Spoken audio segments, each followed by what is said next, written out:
Alfred Pennyworth, Batman's beloved butler and father figure, is gone, which means Bruce will be forced to reconcile with his past. All this and more in the pages of Detective Comics Annual Issue number 3. Let's hop on in together and find out what happens next, shall we? Alrighty then, so as this comic opens up, we're treated to a flashback of Alfred's time as a secret agent, which honestly gets retconned so often it's hard to remember exactly what type of secret agent he was. Was he a clerical desk guy who was privy to a lot of governmental secrets, or was he actual boots on the ground? This news story from Tomasi kinda tries to split the difference by saying that it was his work as a Shakespearean actor that got the British Secret Service to want to recruit him and send him in undercover on a very special mission in the Ukraine to a top secret KGB facility where they were training Russian sleeper agents to act all the more American. Man, what I wouldn't give to be a fly on the wall during those classes. I bet it would go a little something like this. Praditi na stranitsu 3 and we will cover the Kardashians. Now back in the present, we once again get to see how Bruce Wayne is dealing with the loss of Alfred. Long story short, not good. The cave has gone to shit, there's laundry everywhere, and even Damian is starting to complain there's no food in the fridge.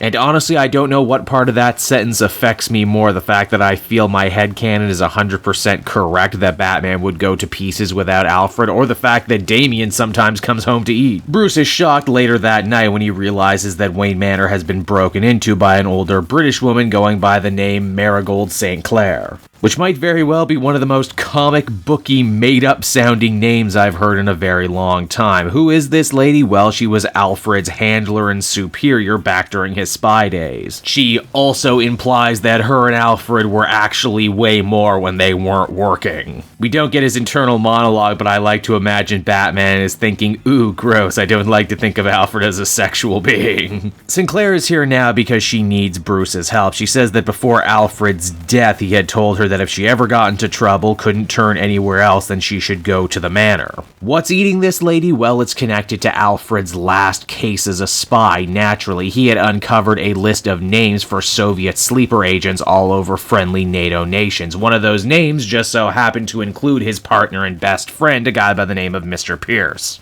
Sadly, Alfred could never bring this man to justice or close this case because, well, he had an important job waiting for him in America, something involving an orphan, Sinclair says. But now she's found Pierce once again and wants to deal with Alfred's unfinished business, with Batman's help, naturally. Oh yeah, she knows Bruce is Batman, but she's too nice and British to come out and say it. But Batman being Batman is able to read between the lines. He follows Sinclair's lead, and before you know it, they're in the Ukraine, at the training facility where all of this started. Batman remarks on the place, saying it looks more Route 66 Cafe than it does anything else. Why, in fact, Batman even took a road trip with Alfred to the real Route 66. Damn, where's that story? Little Bruce Alfred road trip across America? I'd read that. I'd read the hell out of that. Naturally, Batman isn't alone, and soon he ends up coming under attack by the NKV Demon, a wonderfully silly old-school Soviet assassin villain who would often work side by side with the equally silly, but who honestly gets more play, KG Beast.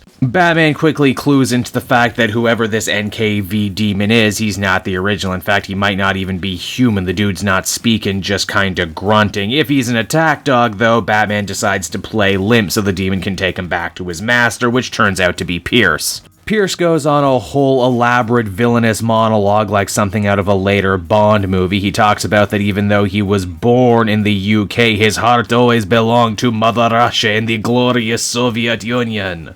But then communism fell, which means he was pretty much up shit creek without a paddle, and the new Russian bosses didn't trust all the old sleeper agents, so they pretty much kicked them to the curb, and all he got out of this deal was his own dumb NKV demon. Sinclair shows up to shoot her old fellow and get a little revenge for Alfred. Batman, though, swears that no one's going to be dying on his watch, not even the demon. He talks Sinclair down, saying that killing a man in cold blood would be no way to honor Alfred, and that they're going to make sure everyone involved today ends up facing justice, which they do. Why this experience has even forced Bruce Wayne to try and get his own act together, and when he returns home, he cleans up the cave, he washes dishes, he does laundry, maybe for the first time in his life. Why he doesn't even have to spend the night alone either, as Sinclair breaks in one more time to go rifling through Bruce's old photo albums, and together they spend the night reminiscing about Alfred as the comic comes to a close. And so that was Batman Annual Issue number 3, everybody, and overall I thought Peter Tomasi managed to put together a fun, enjoyable little spy story starring Batman. I'm not going to say it was particularly fresh or interesting. I feel like every writer tries to take a stab at, ooh, let's see if some spy stuff from Alfred's past comes back to affect Batman. And most of them are pretty good, but I feel they've done so many so close together, and so many of them end up contradicting each other. There is no set in stone account of Alfred's life as a spy. I do like the idea that Bruce essentially had to team up with one of Alfred's old girlfriends for this mission. I just wish, maybe we got to see that side a bit more. Oh well.